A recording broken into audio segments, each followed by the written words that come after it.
Nangyari na ba sa inyo na kapag birthday ninyo, kayo yung hulas na hulas tapos parang kayo talaga yung alipin?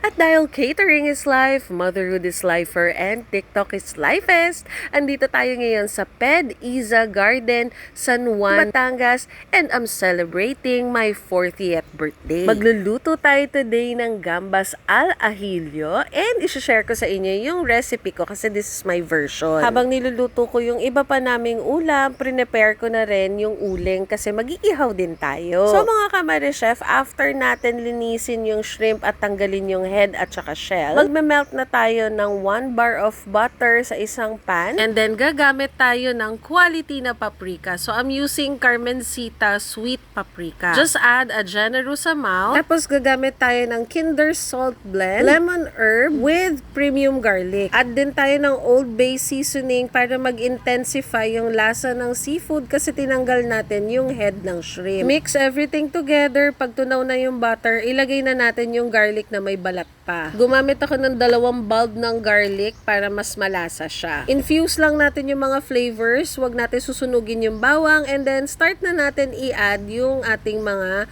shrimp. And then maglalagay tayo ng chopped parsley at magsisqueeze tayo ng lemon. So yung lemon dapat sa huli siya nilalagay para hindi nawawala yung zesty flavor niya. Sorry kung dark yung video. Wala kasi akong plano mag-recipe share ngayon. Pero bigla ko lang naisip na ang sarap ito i-share. And so add lang tayo ng corn kernels but it is optional. Toss and ready na siya i-serve. Wait mga kamari chef, sobrang excited ako ipakita sa inyo kung saan kami nagstay. Ito yung room nila. So kasya dito 4 kasi may pull out pa yan. Tapos may sarili-sarili siyang bathroom. Merong outdoor kitchen mga kamari chef. Ang saya kasi napapaligiran ka ng puno. Pwede kayo mag-ihaw-ihaw. In my case, yun nga naisip ko, bukod sa inihaw, maggambas din ako. May rice cooker na rin sila, tsaka may mga kawali, mga sandok at kutsilyo. So talagang pagkain na lang yung dadalhin mo if you really want to cook here. Gaya nga ng sabi ko sa dati kong video, sa isang family, meron talaga isa dyan yung siya yung nagluluto for the family. Tapos masaya siyang gawin yan habang nagsiswimming at nagvi-videoke yung buong pamilya. Relax lang kayo dyan. Akong bahala dito. Ganon. Siya yung amoy usok, pero siya yung may birthday. Charot! Ewan ko ba kung bakit ganito ko. Ewan ko, ang saya talaga kasi mga kamari chef. Kahit nung dalaga pa ako, ganyan na ako.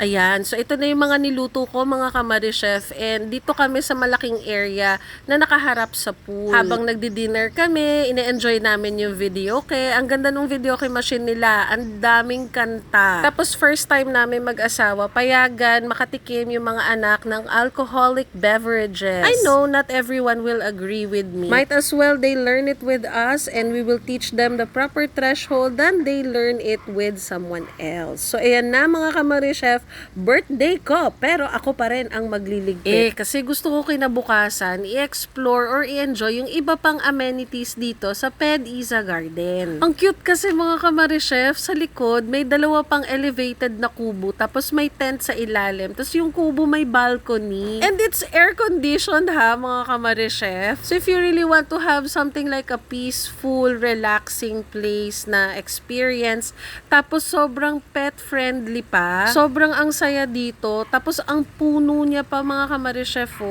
meron pa silang kawa na pwede ka maligo dyan habang iniinit yung water. O diba? Pwede ka maging bulalo. May gazebo pa sila. Parang alam mo yun, every corner was really well thought of for relaxation. Along the highway lang to, pero it is gated, tapos ang laki ng parking space nila. Kaya yung mga dog namin, they can freely roam around. May bonfire at basketball court pa mga kamari chef. Saan ka pa? Sobrang nag-enjoy yung family ko. So, i-post ko yung rates nila at saka yung capacity nila. PED-IZA Garden is just in San Juan, Batangas. Papunta siyang Laia pero along the highway lang. Ayun lang mga kamari chef. Don't forget to like and share this video. Bye-bye!